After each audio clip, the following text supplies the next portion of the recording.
السلام علیکم، میں ہوں یاسر اور آپ دیکھ رہے ہیں لیٹس ٹرائی اٹ۔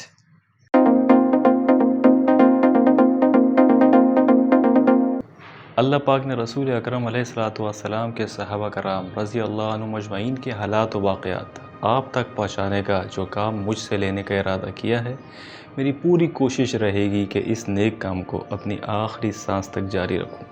بس آپ سب سے ایک چھوٹی سی گزارش ہے کہ اپنی مصروف ترین زندگی میں سے 8 سے 10 منٹ نکال کر روزانہ کی بنیاد پر ایک ویڈیو ضرور دیکھیں اور اپنے بچوں کو بھی اپنے ساتھ دکھائیں۔ یقین جانیے بہت فائدہ ہوگا انشاءاللہ۔ تو پھر دیر کیسی، لیٹس ٹرائی اٹ۔ جی تو ہمارے آج کے ہیرو ہیں حضرت ابو طلحہ زید انصاری رضی اللہ عنہ۔ ابو طلحہ زید انصاری کو جب یہ معلوم ہوا کہ ام سلیم رمیثہ بنت ملحان بیوہ ہو چکی ہے، چند روز پہلے ہی ان کا خاوند فوت ہو گیا ہے، تو وہ بہت خوش ہوئے۔ یہ کوئی تعجب کی بات بھی نہ تھی، چونکہ ام سلیم ایک پاک دامن، سلیقہ مند، حسین و جمیل خاتون تھی۔ ان کے دل میں آیا کیوں نہ پہلی فرصت میں نکاح کا پیغام بھیجا جائے، اس سے پہلے کہ کوئی اور چاہنے والا سبقت لے جائے، اور اس صورتحال میں اس دل پسند اور سلیقہ مند اور معزز خاتون سے محروم رہ جاؤں۔ ابو طلحہ کو اپنے آپ پر بڑا اعتماد تھا کہ ام سلیم مجھے مسترد کر کے کسی دوسرے شخص کو اپنے لیے منتخب نہیں کرے گی، اس لیے کہ میں جوان ہونے کے ساتھ ساتھ لوگوں میں ہر دل عزیز اور صاحب ثروت ہوں۔ اس کے علاوہ مجھے اپنے قبیلے کا مشہور شہ سوار اور یثرب کا ایک ماہر تیر انداز ہونے کا شرف بھی حاصل ہے۔ ابو طلحہ رضی اللہ عنہ ام سلیم کے گھر کی طرف روانہ ہوتے ہیں۔ چلتے چلتے دل میں خیال آتا ہے کہ ام سلیم نے مبلغ اسلام مصعب بن عمیر رضی اللہ عنہ کی دعوت و تبلیغ سے متاثر ہو کر اسلام قبول کر لیا ہے، اس بنا پر کہیں وہ مجھے مسترد نہ کر دیں۔ لیکن ساتھ ہی دل میں یہ خیال بھی آتا ہے چلو کوئی نہیں، ٹرائی کر کے دیکھتے ہیں، لیٹس ٹرائی اٹ۔ جیسا میں نہیں کہتا لیٹس ٹرائی اٹ، تو ابو طلحہ نے بھی بالکل ایسا ہی کہا، لیٹس ٹرائی اٹ۔ اس کا خاوند بھی تو اپنے آباء و اجداد کے دین پر تھا اور محمد رسول اللہ کی دعوت سے کنارہ کشی اختیار کیے ہوئے تھا۔ بہرحال ابو طلحہ رضی اللہ عنہ ام سلیم کے گھر پہنچے، اندر آنے کی اجازت طلب کی۔ ام سلیم کا بیٹا انس بھی گھر میں موجود تھا۔ ابو طلحہ نے جاتے کے ساتھ ہی سارا مدعا بیان کیا اور نکاح کا مطالبہ کر دیا۔ ام سلیم رضی اللہ عنہا نے کہا کہ تجھ جیسے شخص کو انکار تو نہیں کیا جا سکتا، لیکن میں تجھ سے شادی ہرگز نہیں کروں گی، اس لیے کہ تو کافر ہے۔ ابو طلحہ نے سمجھا کہ ام سلیم بہانہ کر رہی ہیں، ہو سکتا ہے اس سے پہلے انہوں نے کسی اور شخص کو منتخب کر لیا ہو جو مجھ سے بھی زیادہ مالدار اور باعزت ہو۔ یہ خیال آتے ہی ابو طلحہ نے ام سلیم سے کہا، اللہ کی قسم میرا کافر ہونا آپ کو شادی سے نہیں روک رہا۔ ام سلیم نے پوچھا تو پھر کیا چیز روک رہی؟ ابو طلحہ نے کہا کہ سونے چاندی کی چمک دمک۔ ام سلیم کہتی ہیں کہ آپ کو کیا لگتا ہے کہ میں دولت، جائیداد اور سونے اور چاندی کی وجہ سے آپ سے شادی نہیں کر رہی ہوں؟ ابو طلحہ نے کہا جی ہاں بالکل۔ ام سلیم کہتی ہیں اے ابو طلحہ، میں اللہ اور اس کے رسول اور آپ کو گواہ بنا کر کہتی ہوں، اگر آپ آج مسلمان ہو جاتے ہیں تو میں آپ سے آج ہی شادی کر لوں گی اور بدلے میں کسی سونے چاندی کا مطالبہ نہیں کروں گی، بلکہ آپ کا اسلام قبول کرنا ہی میرا مہر ہوگا۔ ابو طلحہ ام سلیم کی یہ بات سن کر سوچ میں ڈوب گئے۔ فوراً ذہن میں اس بت کا خیال آیا جسے انہوں نے بہت ہی عمدہ لکڑی سے عبادت کے لیے تیار کروایا تھا۔ اس قوم کے سرداروں میں رواج تھا کہ ہر سردار اپنے لیے نہایت عمدہ اور نفیس اعلیٰ قسم کی لکڑی سے بت تیار کرواتا ہے۔ جبکہ وہ گہری سوچ میں پڑ گئے کہ اب کیا کیا جائے۔ ام سلیم نے ان کی پریشانی دیکھ کر سوچا کہ لوہا گرم ہے، چوٹ ماری جائے۔ ام سلیم نے کہا ابو طلحہ کیا تم جانتے ہو کہ وہ معبود جس کی تم پوجا کرتے ہو وہ زمین سے پیدا ہوا ہے؟ ابو طلحہ نے کہا جی بالکل۔ ام سلیم فرمانے لگی تمہیں شرم آنی چاہیے، درخت کے ایک ٹکڑے کو اپنا معبود بناتے ہو اور دوسرے ٹکڑے کو ایندھن بناتے ہو اور اسی پہ ہاتھ سینکتے ہو اور اسی آگ کی روٹیاں پکاتے ہو۔ اے ابو طلحہ، اگر تم آج مسلمان ہو جاؤ تو میں تم سے آج نکاح کر لوں گی اور اسلام کے علاوہ کسی قسم کا تم سے مطالبہ نہیں کروں گی، بلکہ اسلام ہی میرا مہر ہوگا۔ یہ سن کر ابو طلحہ بولے مجھے اسلام میں داخل ہونے کا طریقہ کون بتائے گا؟ ام سلیم نے کہا وہ طریقہ میں بتاؤں گی۔ کہا کیسے؟ فرمایا پہلے پڑھو لا الہ الا اللہ محمد رسول اللہ، پھر اپنے گھر جاؤ، اپنے بت کو پاش پاش کر کے گھر سے باہر پھینک دو۔ یہ سن کر ابو طلحہ کا چہرہ کھل اٹھا اور بلند آواز سے کہنے لگے اشہد ان لا الہ الا اللہ و اشہد ان محمد رسول اللہ، میں گواہی دیتا ہوں اللہ کے سوا کوئی معبود برحق نہیں، اور گواہی دیتا ہوں کہ محمد الرسول اللہ اللہ کے رسول ہیں۔ اس کے بعد سلیم نے ان سے شادی کر لی۔ مسلمان کہا کرتے تھے کہ ہم نے سلیم سے بہتر مہر کسی کا نہیں دیکھا، اس نے اپنا مہر اسلام ہی کو قرار دیا۔ اس دن سے ابو طلحہ اسلام کے جھنڈے تلے آ گئے اور اپنی تمام تر طاقت اسلام کی سربلندی کے لیے صرف کرنے لگے۔ آپ رضی اللہ عنہ ان 70 خوش نصیب اشخاص میں شامل ہیں جنہیں رسول اکرم علیہ الصلوۃ والسلام کے ہاتھ پر بیعت عقبہ کا شرف حاصل ہے، اور ان کے ساتھ ان کی بیوی سلیم بھی اس کار خیر میں شامل ہیں۔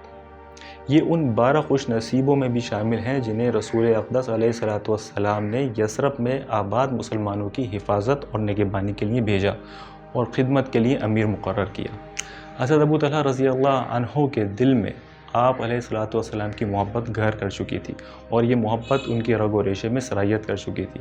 نوبت یہاں تک پہنچ چکی تھی کہ آنکھیں دیدار مصطفیٰ علیہ الصلوۃ والسلام سے سیر نہ ہوتی تھیں، اور آپ علیہ الصلوۃ والسلام کی شیریں کلامی سے لطف اندوز ہونے کے لیے ہر دم دل مشتاق رہتا۔ جب بھی فارغ وقت ملتا تو آپ علیہ الصلوۃ والسلام کے سامنے 2 زانو ہو کر بیٹھ جاتے اور محبت بھرے انداز میں یوں فرماتے یا رسول اللہ یا حبیب اللہ، میری جان آپ پر قربان، میری عزت آپ پہ نشاور۔ غزوہ احد میں ایک وقت ایسا آیا کہ جب مسلمان بکھر گئے، رسول اکرم علیہ الصلوۃ والسلام سے مجبوراً کچھ فاصلے پر چلے گئے۔ مشرکین نے ہر طرف سے حملہ کر دیا۔ آپ علیہ الصلوۃ والسلام کے 2 دانت مبارک بھی شہید کر دیے گئے۔ پیشانی اور ہونٹ پوری طرح زخمی ہو گئے، چہرے مبارک سے خون آنے لگا۔ افواہ پھیلانے والوں نے یہ مشہور کر دیا کہ محمد رسول اللہ قتل کر دیے گئے ہیں معاذ اللہ۔ یہ خبر سن کر مسلمانوں کے حوصلے پست ہو گئے اور مایوسی کے عالم میں دشمن کے آگے منتشر ہونے لگے۔ اس خطرناک موقع پر رسول اکرم علیہ الصلوۃ والسلام کے ہمراہ چند صحابی میدان میں جمع رہے، اور ان میں سر فہرست حضرت ابو طلحہ رضی اللہ عنہ تھے۔ وہ رسول اکرم علیہ الصلوۃ والسلام کے لیے ڈھال اور چٹان بن کر جمع رہے۔ تھوڑی دیر بعد حضرت ابو طلحہ رضی اللہ عنہ نے اپنی کمان سنبھالی، تیر درست کیے اور یک کے بعد دیگر مشرکین کو نشانہ بنانے لگے۔ یہ اتنے ماہر تیر انداز تھے کہ ان کا کوئی بھی نشانہ خطا نہیں جاتا تھا۔ نبی اکرم علیہ الصلوۃ والسلام ایڑیاں اٹھا کر ان کا نشانہ دیکھنے لگے۔ یہ صورتحال دیکھ کر ابو طلحہ رضی اللہ عنہ نے کہا یا رسول اللہ یا حبیب اللہ، میرے ماں باپ آپ پر قربان، میرا جسم کا ہر حصہ آپ پر نثار، آپ اس طرح دشمن کو نہ جھانکیں، خطرہ ہے کہ کہیں وہ آپ کو نشانہ نہ بنا لیں۔ اتنے میں آپ کیا دیکھتے ہیں کہ لشکر اسلام میں ایک مجاہد تیر بھر کے لے کے بھاگا چلا جا رہا ہے۔ رسول اکرم علیہ الصلوۃ والسلام نے جب اس کو دیکھا تو اس کو آواز دی اے بھاگنے والے، ادھر آ، رک، یہ تیر اپنے ساتھ مت لے جا اور پھینک اس کو یہاں پہ تاکہ ابو طلحہ کے کام آ سکے۔ حضرت ابو طلحہ رضی اللہ عنہ مسلسل رسول اکرم علیہ الصلوۃ والسلام کا دفاع کرتے رہے، یہاں تک کہ 3 کمانیں ٹوٹ گئیں اور بے شمار دشمن موت کے گھاٹ اتار دیے۔ پھر لڑائی ختم ہوئی اور اللہ تعالیٰ نے آپ علیہ الصلوۃ والسلام کو محفوظ رکھا۔ جیسا کہ ابو طلحہ رضی اللہ عنہ دوران جنگ اللہ کی راہ میں اپنی جان نثار کر دینے کے لیے سخی ہیں، اسی طرح راہ اللہ میں اپنا مال خرچ کرنے سخاوت کے دھنی تھے۔ ایک دفعہ کا واقعہ ہے کہ ابو طلحہ اپنے باغ میں نماز ادا کر رہے تھے کہ اتنے میں ایک خوبصورت سبز رنگ کا پرندہ جس کی لال رنگ کی چونچ اور گلابی پیر تھے، وہ درخت پہ آ کر بیٹھا اور اپنی سریلی آواز میں چہچہانے لگا۔ حضرت ابو طلحہ اس کی سریلی آواز میں اتنے محو ہوئے کہ ان کو کچھ یاد ہی نہیں رہا کہ نماز کتنی پڑھی ہے اور کتنی باقی ہے۔ 2 رکعت 3 رکعت کچھ یاد نہیں رہا۔ جب نماز سے فارغ ہوئے سیدھا رسول اقدس علیہ الصلوۃ والسلام کی خدمت میں حاضر ہوئے اور یہ سارا ماجرا کہہ سنایا۔ باغ کے دل فریب منظر، پرندے کی دل سوز آواز، پودوں کی بھینی بھینی خوشبو سے نماز میں پیدا ہونے والی غفلت کا شکوہ کیا، اور ساتھ ہی یہ اعلان بھی کر ڈالا یا رسول اللہ یا حبیب اللہ، گواہ رہیے گا میں نے یہ باغ اللہ کے لیے وقف کر دیا ہے، اب آپ اپنی پسند کے مطابق جہاں چاہیں اسے صرف کریں۔ سبحان اللہ۔ حضرت ابو طلحہ رضی اللہ عنہ نے روزے دار اور مجاہد کے روپ میں تمام زندگی بسر کی۔ جب موت آئی اس وقت بھی آپ رضی اللہ عنہ روزے کی حالت اور جہاد کے سفر پر تھے۔ رسول اکرم علیہ الصلوۃ والسلام کی وفات کے 30 سال بعد تک زندہ رہے۔ عید کے علاوہ کبھی روزہ نہیں چھوڑا، لمبی زندگی پائی، بڑھاپا بھی جہاد کی راہ میں رکاوٹ نہ بن سکا، دین الہی کے غلبے کے لیے دور دراز سفر کرتے رہے۔ تیسرے خلیفہ حضرت عثمان بن عفان رضی اللہ عنہ کے دور خلافت میں مسلمانوں نے ایک جنگ کے سلسلے میں بحری سفر اختیار کیا تو حضرت ابو طلحہ رضی اللہ عنہ بھی قافلے کے ساتھ روانہ ہونے کے لیے تیار ہونے لگے۔ بوڑھے باپ کو دیکھ کر بیٹوں نے کہا، ابا جان اللہ پاک آپ پر رحمت کرے، آپ بوڑھے ہو چکے ہیں۔ آپ نے رسول اکرم حضرت ابو بکر صدیق حضرت عمر فاروق کے ساتھ مل کر بہت جنگیں لڑی ہیں، عذرائے کرم اب آپ آرام کریں، اب ہماری باری ہے، ہم آپ کی جانب سے جنگیں لڑیں گے۔ بیٹوں کی یہ بات سن کر کہنے لگے، بیٹو سنو، اللہ تعالیٰ کا ارشاد ہے، ہلکے ہو یا بوجھل نکل کھڑے ہو اور اپنے مال اور جان سے اللہ کی راہ میں جہاد کرو۔ اس نے ہم کو جہاد میں نکلنے کا حکم دیا، عمر کی کوئی قید نہیں لگائی، اور بالآخر آپ رضی اللہ عنہ لشکر اسلام کے ساتھ جہاد کے لیے روانہ ہو گئے۔ یہ عمر رسیدہ ابو طلحہ رضی اللہ عنہ لشکر اسلام کے ساتھ کشتی پر سوار سمندر میں مصروف سفر تھے کہ شدید بیمار ہو گئے، اور دیکھتے ہی دیکھتے اپنے خالق حقیقی سے جا ملے۔ انا للہ و انا الیہ راجعون۔ مسلمان ابو طلحہ رضی اللہ عنہ کو دفن کرنے کے لیے کسی جزیرے کی تلاش میں لگے رہے۔ 7 دن گزرنے کے باوجود بھی کوئی جزیرہ نہ مل سکا جہاں پہ ان کو دفنایا جائے، لیکن 7 دن گزرنے کے باوجود ابو طلحہ رضی اللہ عنہ کا جسد خاکی بالکل ایسا تر و تازہ رہا جیسا کہ دیکھنے والوں کو ایسا لگتا تھا کہ آرام اور چین کی نیند سو رہے ہیں۔